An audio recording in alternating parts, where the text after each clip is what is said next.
పవన్ కళ్యాణ్ గారికి నా హృదయపూర్వక నమస్కారాలు.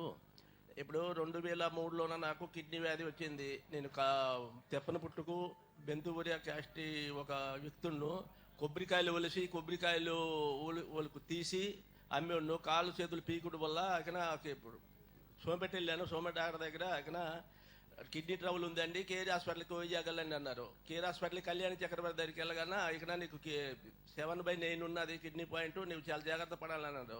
25,000 ఒకసారి ఖర్చు అయింది. ఇది అలాగా ఇంచుమించు 13 సంవత్సరాలు బట్టి నెలకి 8,000 రూపాయల మందులు అవుతుంది. ఇద్దరు అబ్బాయిలు నాకు ఇద్దరు అబ్బాయిలకి చదివించలేక ఒక అబ్బాయికి ఒట్టేళ్ళలో పెట్టున్నాను. డబ్బులు తెస్తుంటే నేను డాక్టర్ తీసుకెళ్ళి పోయించడం అవుతుంది. తెప్పని పుట్టుకులోన ఇంచుమించు 70 మందికి ఉంది.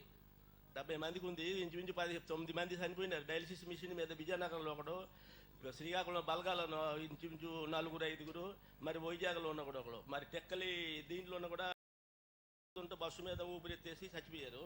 మొత్తం 9 మంది చచ్చిపోయినారు.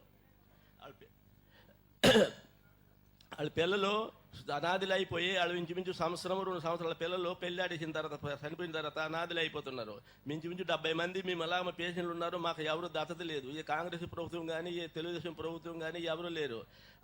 ఒక ఉర్దు పింఛనైనా చేయండి అంతే, మీకు వయసు రాలేదు ఎలా చేస్తామనేసి అంటున్నారు.